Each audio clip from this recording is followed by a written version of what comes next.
ओम नमः शिवाय। ओम उमा महेश्वराय नमः। जय श्री कृष्ण। नमस्कार दोस्तों, स्वागत है आप सभी का हमारे YouTube चैनल आर के भक्ति में। भक्तों, आज की वीडियो में आज सुने आप सोमवार व्रत कथा। 16 सोमवार व्रत का नाम आपने सुना ही होगा, जो मुख्यतः कुंवारी लड़कियां अपने विवाह की आशा से भगवान शिव के नाम पर रखती हैं। वहीं सुहागिन स्त्रियां भी इस व्रत को भगवान शंकर की कृपा प्राप्ति के लिए करती हैं। मान्यता के अनुसार ये व्रत पुरुषों के लिए भाग्योदय सकल मनोरथ पूर्ण करने वाला है। वहीं यह व्रत स्त्रियों को मंचा वर और सौभाग्य प्रदान करता है। इसके अलावा ये व्रत रोग शोक दूर करने के साथ ही जाने अनजाने में किए गए पापों से मुक्ति प्रदान करता है। तो आइए भक्तों, हम अपनी कथा को प्रारंभ करते हैं। प्राचीन समय में एक नगर में एक धनवान साहूकार रहा करता था, जिसके घर में किसी प्रकार की कोई कमी नहीं थी, परंतु उसके कोई पुत्र नहीं था, जिस कारण वह काफी दुखी रहता था। उसे दिन रात यही चिंता सताती रहती थी। ऐसे में वह पुत्र पाने की कामना के लिए हर सोमवार भगवान शिव जी का व्रत और पूजन किया करता था, और शाम के समय शिव मंदिर में जाकर के भगवान शिव जी के सामने दीपक जलाता था। उसके उस भक्ति भाव को देखकर देवी माँ पार्वती ने शिव जी से कहा कि यह साहूकार आपका बहुत बड़ा भक्त है और सदैव आपका व्रत और पूजन बड़ी श्रद्धा के साथ करता है। इसकी मनोकामना पूर्ण करनी चाहिए। शिव जी ने कहा, हे पार्वती, यह संसार कर्म क्षेत्र है, और जैसे किसान खेत में जैसा बीज बोता है वैसा ही फल काटता है, उसी तरह इस संसार में व्यक्ति जैसा कर्म करता है वैसा ही फल भोगता है। पार्वती जी ने अत्यंत आग्रह से कहा, प्रभु, जब यह आपका इतना बड़ा भक्त है और इसको अगर किसी भी प्रकार का दुख है तो उसे अवश्य दूर करना चाहिए, क्योंकि आप सदैव अपने भक्तों पर दयालु होते हैं और उनके दुखों को हमेशा दूर करते हैं। यदि आप ऐसा नहीं करेंगे तो मनुष्य आपकी सेवा व व्रत क्यों करेंगे। पार्वती जी के ऐसे आग्रह पर शिव जी बोले, हे पार्वती, इसके कोई पुत्र नहीं है, इसी चिंता में यह अत्यंत दुखी रहता है। इसके भाग्य में पुत्र ना होने पर भी मैं इसको पुत्र की प्राप्ति का वर दे सकता हूं, लेकिन वह पुत्र केवल 12 वर्ष तक जीवित रहेगा। इसके पश्चात वह मृत्यु को प्राप्त हो जाएगा। इससे अधिक तो मैं भी कुछ और इसके लिए नहीं कर सकता। यह बातें साहूकार सुन रहा था। इससे उसको ना तो प्रसन्नता हुई और ना ही कुछ दुख हुआ। वह पहले की तरह ही शिव जी की व्रत और पूजा किया करता रहा। कुछ समय व्यतीत हो जाने पर यह बातें साहूकार सुन रहा था। इससे उसको न तो प्रसन्नता हुई और न ही कुछ दुख हुआ। वह पहले की तरह शिव जी महाराज का व्रत और पूजन करता रहा। कुछ समय व्यतीत हो जाने पर साहूकार की स्त्री गर्भवती हुई और 10वें महीने में उसे अति सुंदर पुत्र की प्राप्ति हुई। साहूकार के घर में बहुत खुशी मनाई गई, परंतु साहूकार ने उसकी केवल 12 वर्ष की आयु जानकर अधिक प्रसन्नता प्रकट नहीं की और न ही किसी को यह भेद बताया। जब वह बालक 11 वर्ष का हो गया तो उस बालक की माता ने उसके पिता से विवाह आदि के लिए आग्रह किया। तो वह साहूकार कहने लगा कि अभी मैं इसका विवाह नहीं कर सकता, अपने पुत्र को काशी पढ़ने के लिए भेजूंगा। फिर साहूकार ने बालक के मामा को बुलाकर उसको बहुत सा धन दिया और कहा, तुम इस बालक को काशी जी पढ़ने के लिए ले जाओ और रास्ते में जिस स्थान पर भी जाओ यज्ञ और ब्राह्मणों को भोजन अवश्य कराते जाना। फिर वह दोनों मामा भांजे यज्ञ करते और ब्राह्मणों को भोजन कराते हुए काशी जी की तरफ रवाना हुए। रास्ते में उनको एक शहर से गुजरना पड़ा। उस शहर में राजा की कन्या का विवाह था। और दूसरे राजा का लड़का जो विवाह करने बारात लेकर आया था वह एक आंख से काना था। उसके पिता को इस बात की बड़ी चिंता हो रही थी कि कहीं वर को देख कन्या के माता पिता विवाह में किसी प्रकार की अड़चन पैदा न कर दे। इस कारण जब उसने अति सुंदर सेठ के लड़के को देखा तो मन में विचार आया कि क्यों ना दरवाजे के समय इस लड़के से वर का काम चलाया जाए। ऐसा विचार कर वर के पिता ने उस लड़के और उसके मामा से बात की तो वे राजी हो गए।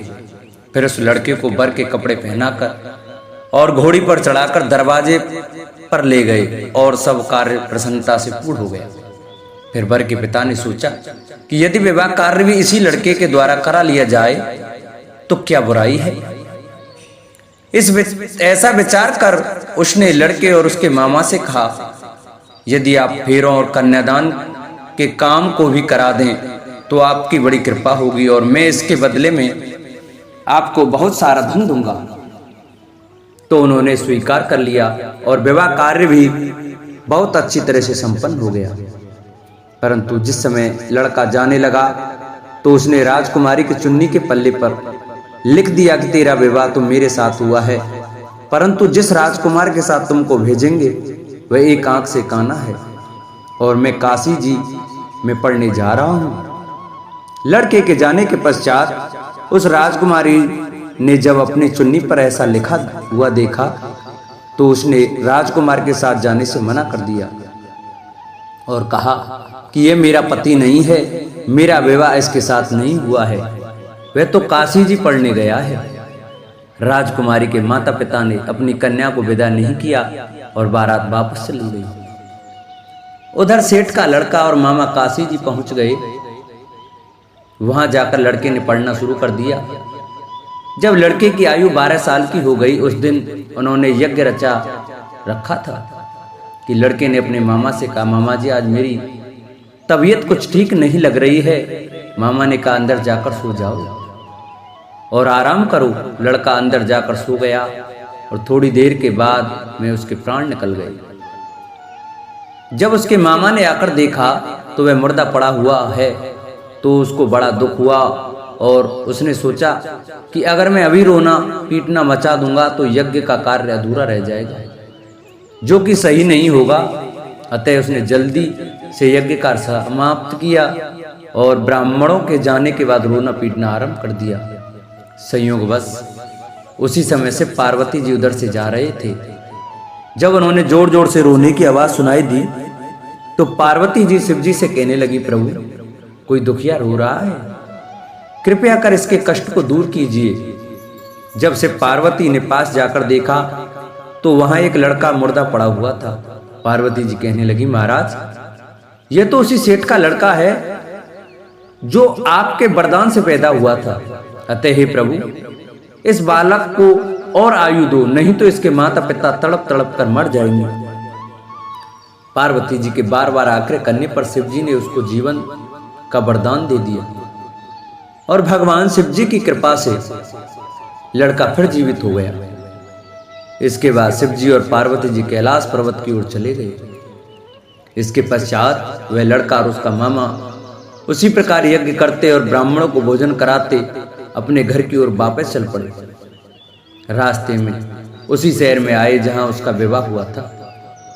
वहां पर आकर उन्होंने यज्ञ आरंभ कर दिया तो उस लड़के के ससुर ने उसको पहचान लिया और अपने महल में ले जाकर उसकी बड़ी खातिरदारी की, साथ ही बहुत से दास दासियों सहित आदर पूर्वक लड़की और जमाई को विदा भी किया। जब वे अपने शहर के निकट आए तो मामा ने कहा कि पहले मैं तुम्हारे घर जाकर खबर कराता हूं।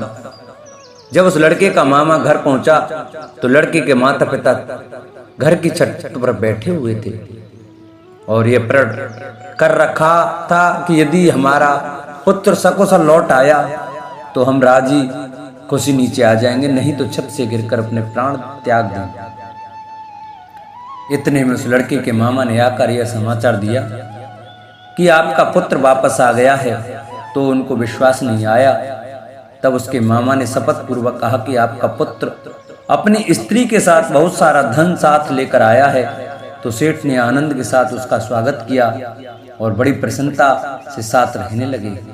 माना जाता है कि इसी प्रकार से जो कोई भी सोमवार के व्रत को धारण करता है अथवा इस कथा को सुनता है उसकी समस्त मनोकामनाएं पूरी होती हैं। दूसरी कथा इस प्रकार से है। एक बार भगवान भोलेनाथ और माता पार्वती जी मृत्यु लोक घूमने की इच्छा से मृत्यु लोक में आए। यह माता पार्वती व भगवान शंकर जी मृत्यु लोक में घूमते घूमते विदर्भ देशांगत अमरावती नामक नगरी पहुंचे, जो कि बहुत ही सुंदर थी। यहाँ उन्होंने देखा कि अमरावती नगरी अमरपुरी के दृश्य सभी प्रकार के सुखों से भरपूर थी। उस नगरी में राजा द्वारा बनवाया हुआ बहुत सुंदर भगवान भोलेनाथ जी का मंदिर भी था। उस मंदिर में भगवान भोलेनाथ जी और माता पार्वती निवास करने लगे। एक दिन माता पार्वती जी ने भगवान से कहा, हे प्रभु, आज तो हम और तुम दोनों चौरस पासा खेलेंगे। शंकर जी ने माता पार्वती जी की बात मान ली और चौरस खेलने लगे। उसी समय मंदिर का पुजारी ब्राह्मण मंदिर में पूजा करने के लिए आया हुआ था। माता ने ब्राह्मण को देखकर एक प्रश्न किया कि पुजारी जी बताओ कि इस बाजी में दोनों में से किसकी जीत होगी और किसकी हार होगी। ब्राह्मण ने बिना सोचे समझे कहा कि भगवान भोलेनाथ ही जीतेंगे। कुछ समय बाद बाजी समाप्त हुई और माता पार्वती जी की विजय हो गई। माता पार्वती को ब्राह्मण के झूठे बोलने पर क्रोध आया और कोढ़ी होने का श्राप दे दिया। भगवान शंकर जी के बहुत समझाने के बाद भी माता नहीं मानी और वो दोनों वहां से चले गए।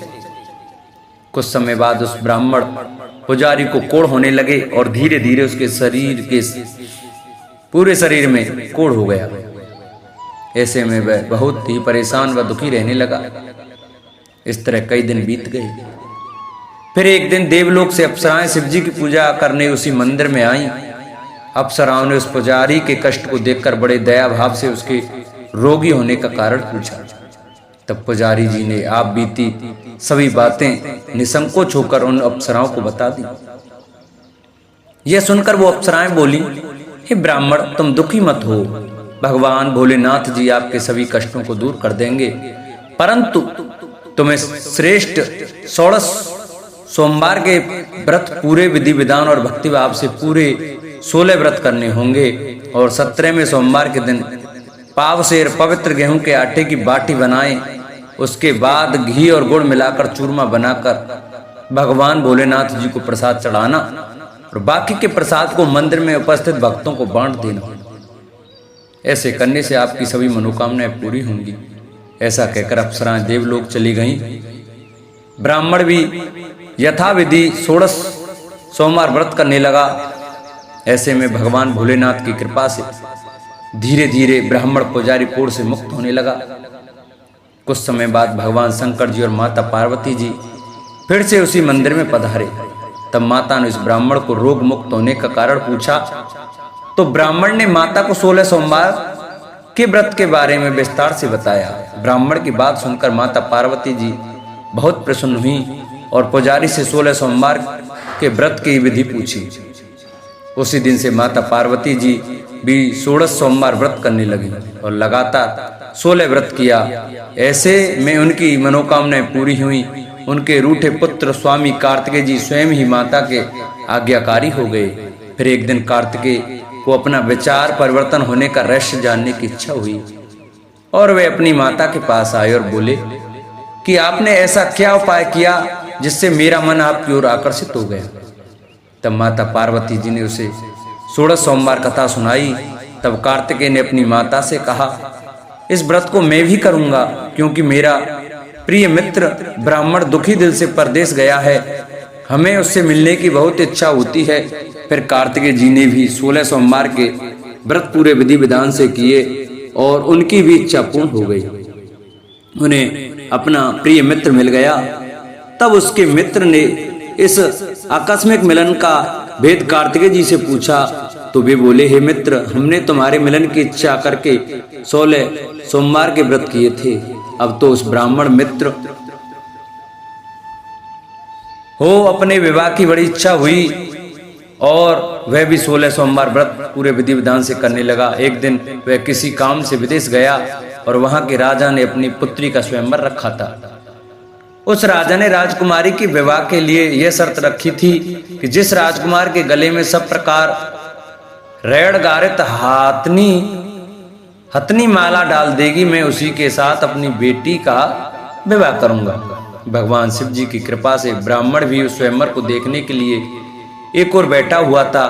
उसी समय हथनी वहां पर आई और उस ब्राह्मण के गले में जयमाला डाल दी। इस तरह राजा की प्रतिज्ञा के अनुसार बड़ी धूमधाम के साथ अपनी पुत्री का विवाह उस ब्राह्मण के साथ पूरे विधि विधान से कर दिया और उसे बहुत सारा धन देकर सम्मान पूर्वक संतुष्ट किया और वो दोनों सुख पूर्वक रहने लगे। एक दिन उस राजकुमारी ने अपने पति से पूछा कि हे प्राणनाथ, आपने ऐसा कौन सा पुण्य किया है जो हथनी ने सभी राजकुमारों को छोड़कर आपके गले में जयमाला डाली।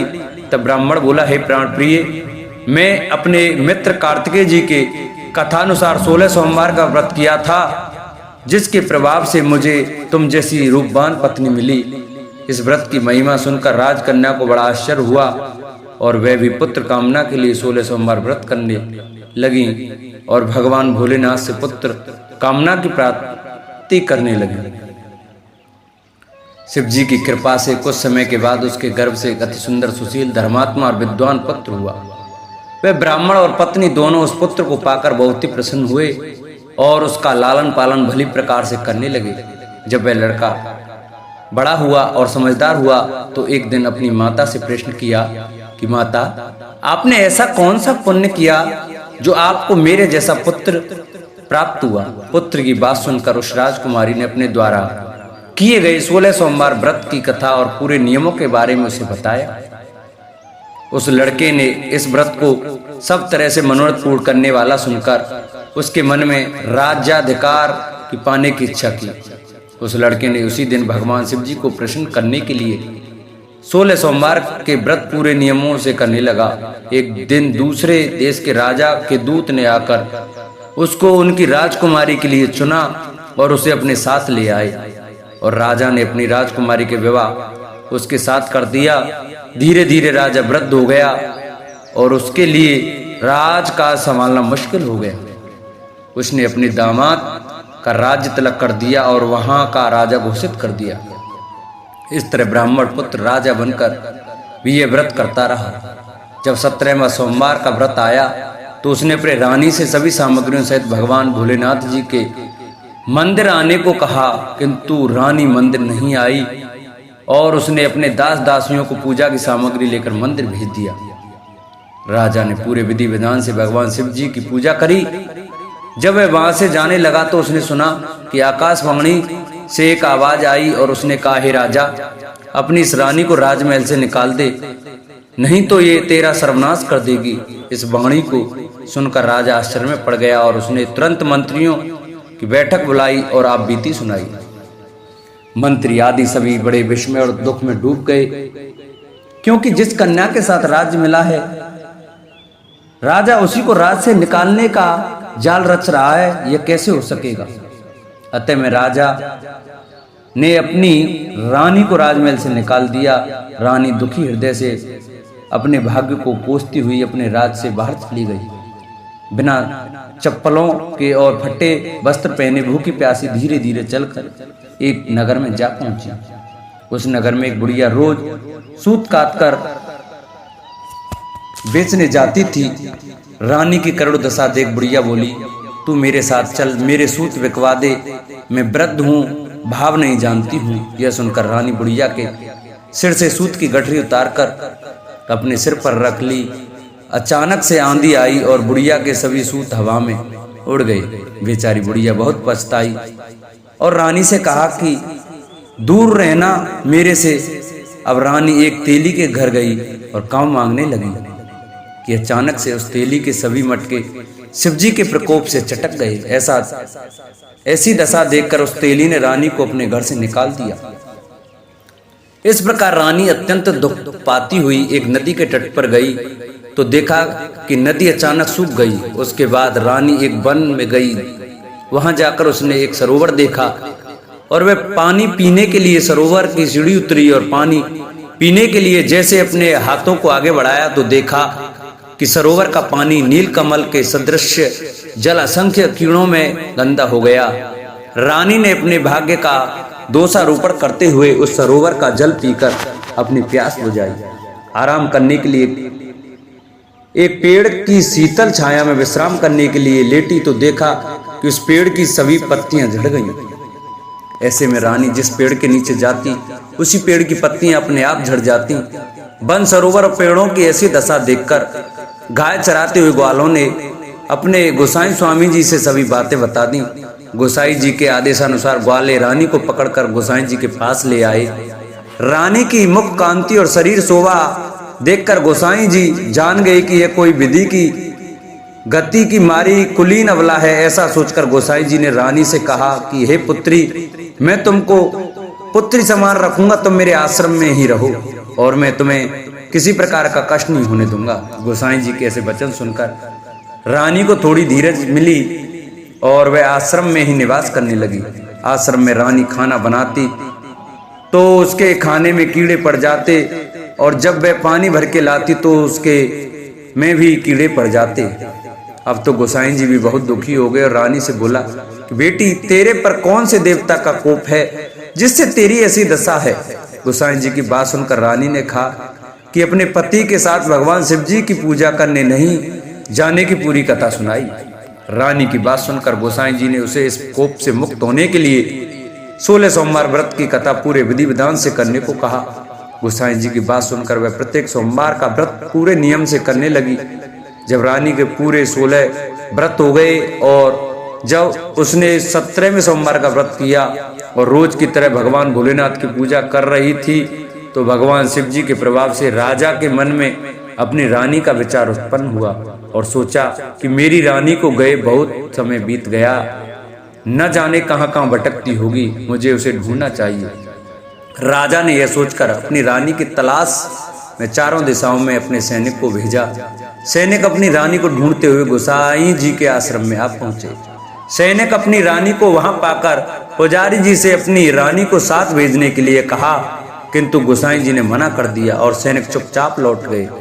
राजा को सभी बातें बताई। तब राजा स्वयं रानी को लेने गोसाई जी के आश्रम आए और पुजारी जी से प्रार्थना करते हुए बोले, महाराज, जो देवी आपके आश्रम में रहती है वो मेरी पत्नी है। शिव जी के कोप में से मैंने इसे त्याग दिया था।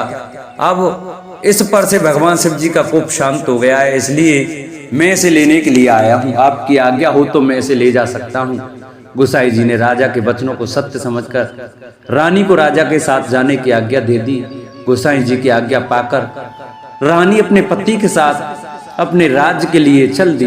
रानी के आने की खबर पाकर राज्य के निवासी अनेक प्रकार के बाजे बजाने लगे। नगर के दरवाजे पर तोरण बंदरवारों से विधि से नगर को सजाया। नगर में घर घर में मंगल गान होने लगे। पंडितों ने विविध वेद मंत्रों का उच्चारण करके अपनी रानी का स्वागत किया। इस प्रकार रानी ने अपनी राजधानी में पुनः प्रवेश किया। राजा ने अपनी रानी के आने की खुशी में ब्राह्मणों को अनेक प्रकार के दानादि देकर संतुष्ट किया। याचकों को धन धान्य दिया और पूरी नगरी में जगह जगह सदा व्रत खुलवाए, जहां भूखों और गरीबों को खाने को मिला। इस प्रकार राजा रानी भगवान भोलेनाथ जी की कृपा से सभी प्रकार के सुख भोगते हुए और 16 सोमवार व्रत की कथा करते रहे। अंत में अनेक प्रकार के सुख भोगते हुए शिवपुरी को पधारे। इसी कारण कहते हैं कि जो मनुष्य भगवान भोलेनाथ जी की भक्ति मन वचन कर्म द्वारा 16 सोमवार के व्रत पूरे विधि विधान से करेगा, वह इस मृत्यु लोक से समस्त सुख को भोग कर अंत में भगवान के चरणों में शिवपुरी को प्राप्त होगा और इस व्रत के करने से सबके मनोरथ पूर्ण होंगे। बोलो शंकर भगवान की जय। जिन भक्तों को हमारी यह सोमवार की व्रत कथा अच्छी लगी हो वो हमारी वीडियो को ज़्यादा से ज़्यादा शेयर करें। जिन्होंने अभी तक चैनल को सब्सक्राइब नहीं किया है वो हमारे चैनल को सब्सक्राइब करें और बगल में घंटी का बटन अवश्य दबाएं, जिससे कि हम जो नई वीडियो अपलोड करें उसका नोटिफिकेशन आपके पास अवश्य पहुँचे। हमारी वीडियो को लाइक करें और कमेंट में ओम नमः शिवाय, ओम उमा महेश्वराय नमः अवश्य लिखें। बोलो शंकर भगवान की जय, बोलो शंभूनाथ की जय।